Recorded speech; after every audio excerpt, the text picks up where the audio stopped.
So I'm on the line here with the OG of Status Match, Mark Ross Smith. We've known each other for a couple of years now through the FT events and travel. And in recent days, there's actually been some activity in Status Match in the non-travel area. That's where Mark really got things going. And everybody comes to him to get advice about how to make Status Match work. So for those of you in this discussion and watching that want to learn about Status Match or follow up with Mark after this video, definitely do it because you can't reach and talk to anyone smarter than Mark, more experienced, and he's seen it all. So Mark, thanks for joining me today. It's really great to visit with you. Thanks, David. It was a very generous introduction. Not sure about the OG of Status, but we'll take it. We'll go with that. There you go. Well, you're driving it and you're working with some fabulous clients and they all love and respect you. So it's really all part of it, you know. I've been doing the loyalty thing for a long time, but nobody calls me the OG of loyalty. If they want to, they can. My mom might, you know.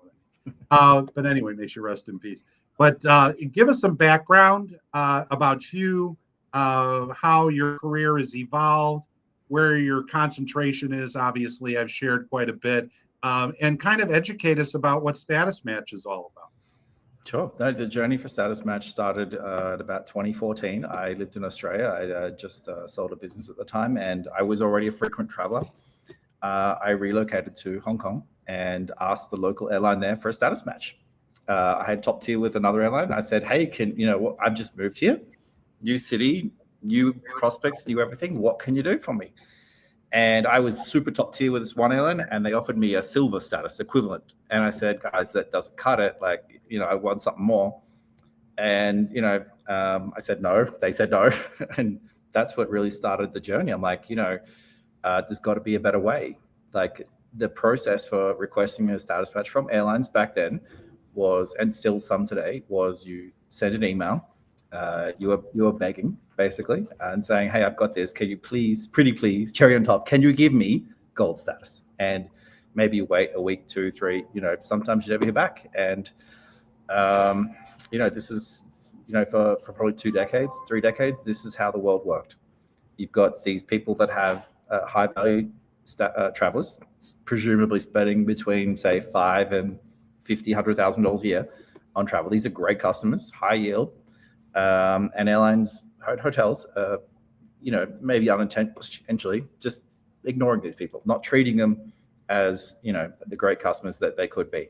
So that's where it started. And then, fast forward a little bit, I decided, I maybe needed to know a little bit more about the industry side of this because I understood the consumer side, have been a business traveler for decades. And I thought I need the industry side, and I somehow landed a job running loyalty at Malaysia Airlines. I ran their first ever status match. Total disaster, by the way. I thought I'd do it all. I've got this. Was not that great. Learned a lot. And then obviously after leaving the airline, COVID came, and I thought, you know what? Maybe it's time to actually build a platform around status match, to systemize it, put a process in there, basically having something that I wished I had when I ran the program. And having talked to many airline and hotel loyalty managers, it's the same thing. They're like, well, we wish we had something. And so that made the initial sort of journey into this with large airline brands a little easier because, I'd kind of understood their pain points from an internal perspective, having been in their shoes, plus from the consumer's perspective. And that led to what we have today, which is statusmatch.com. We work with 30 travel brands, 28 airlines, 2 hotel brands, and a travel retail, Volta. We run Status Match very successfully for these, and it really is just putting a system, a marketing engine behind it as well. We find that, just you would know from your own experience, you put an offer out there, it's great, but people have to know about it. You have to put some marketing spend or some sort of push behind it to really juice it up. And so that's what we do as part of it as well. We really just amp up the volume so that these brands can acquire as many what we call the right type of customers, from the right region, the right kind of travel patterns, the right spend, the right propensity to engage in certain behavior. And so And that's where we are today, just working with a lot of really amazing brands. And we do everything status. Status match is what we're known for, and it does extremely well. We do other stuff. Everything is around status. So that's a journey so far.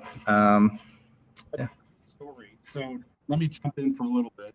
You turned it from the inside out. So you had that perspective. You understood what the wish list was. You knew you had to build something. For so many companies, they want to fire their worst customers, the clearance buyers, right? The low value customer. And they're all about customer acquisition. And they also want to grow that Pareto rule and have more valuable customers as part of their business. So the qualification that's associated with it, helping to go and steal market share and a high value market share from the competition, is really what it's all about. And the fact that you created this, how many years ago did you say you created the software? 5 years ago, yeah. 5 years ago, and you've got that many airlines, a couple of hotel, and a Volta, that's AVOLTA, correct? Yeah. So people should check them out as well. Great company. It's just a fabulous story. Cruise lines also have status match, right? But you don't have any cruise lines as yet? Not yet, but I know a ton are listening to this, so over here, there guys. You go. Yeah, we work with MSC Cruises, and it's a simple process for going and identifying yourself. And you think about that experience on the cruise. If you're the top level and you get upgraded to the best of the best, and you get placed in the Haven or you get placed in the Yacht Club for MSC, it's a much better experience. But sending someone who's used to being wined and dined and champagne and having dinners with the captain and everything, and then, well, I'm going to go with this cruise line, but I'm going to be, in steerage, I don't think that works, right? There's no way you're going to go and switch your allegiance, right? Yeah, just a little misconception some folks have in the industry here is it's actually not about stealing customers. I mean, it is a little bit. It's about protecting the ecosystem, right? Please, so if you've got a top status with someone and you're about to lose it, you're about to drop down for whatever reason. Everyone downward migration, everyone at some point in their lives starts to drop out. So this is very natural, keeping these people in the premium loyalty ecosystem, I believe, is very important, because now you're talking retention. I'm talking retention, not just for that brand, but for the industry, right? So this is where brands this is why Status Match in a lot of ways is very good for the industry, because if here's a hypothetical, you drop out of gold and you drop down to a zero status, right? We've got stats to show up to 30% of people at that point will totally disengage with the brand. They'll give up. They're like, you know what? Screw these guys. I didn't get, even though it's your fault, right? Because you didn't spend a flight. It's entirely on you. But their logic is, I'm disconnecting from this. I'm just going to stay with whoever's the cheapest hotel. I'll fly whoever's the cheapest. There's all these factors that come into it. So you got to think, for a premium or legacy airline, this is bad, because suddenly these people are not going to be the high yield customers. They're just going to book the cheapest of the cheap, which is probably okay. But you would much rather the high yield customer, and people tend to spend more when they have status, right? So if they status match from one to here over here, what's happening as an industry is you're keeping the yields up overall, right? You're keeping them in the game. They're going to keep the credit card, right? If you lose your gold status, you go to zero, you're questioning if you should keep the co-brand credit card or not. You know what? I may as well just go get a generic Chase, Amex, something like this, where I can transfer points anywhere, instead of keeping my co-brand card. So if you can keep people, there's a bit of musical chairs, sure. But if you can keep people in this at this level in the ecosystem, overall, it's really good for everyone, right? Mm-hmm. So it's not just a cage match fight. It's there's the logic here. So then talk to me about a little bit, because people have to learn about your software and what your service model is and so on. But a lot of it then is about understanding the data and customer worth and working with the analytics team at the client and then your own team, I would suppose. So share with us a little bit about your service model and the time that we have available, because I think that's important too. Yeah, the 30-second version is most status matches is a white label thing we create on behalf of the brand. We create it, we host it, we sort of manage the whole end-to-end experience, including customer support, including marketing, including the things you don't really think about. It's not just about, does this person have status somewhere else? That is less than 10% of the whole shebang. Nah. If really coming down to data analytics, it's about who are your best. I'll even go one step further. Who will be your best customers of tomorrow? Right? Who do you think they're going to be, and how do you go acquire them today so they're in your company on their way up? Beautiful. Right? Because if you get them on the way up, you're gonna cash in all that revenue over the coming years, versus someone that's kind of on the way out, right?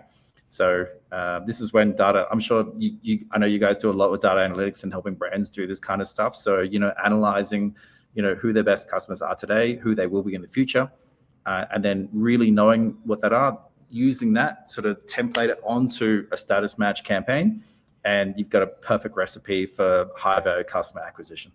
That's great. Is there one client, you don't have to name the client if you're not comfortable, is there, I've talked a lot about loyalty program design and strategy and structure and operating model, et cetera. And a lot of times with programs, they get tired. And so there's a lack of innovation. So is there one client where you've done some really cool, innovative things that might inspire that you want to share before we wrap up? This is like saying, who was your favorite child? There is no right answer here. I think, we work with a lot of airlines. It's very region dependent. Some of the Middle East airlines we work with are doing really amazing things in their area that wouldn't necessarily work in other regions. And so we see a lot of regional based stuff. So they're all doing really amazing stuff in their own markets. There's nothing that really stands out just because it wouldn't work in other markets, But I really like how Flying Blue, it's the Air France KLM program, a couple months ago, they published stats on their status match. They told the world how many people did it under one of the campaign. They mentioned that there was 17,500 incremental flights booked out of the result of that, and that generated X dollars on the back of that for the airlines. And this is the first time any brand has really published any data on status match. And I think the world looked at that and said, you know what? This is not just a on the side marketing campaign. This is like mainstream. This is spotlight stuff that we need to take seriously.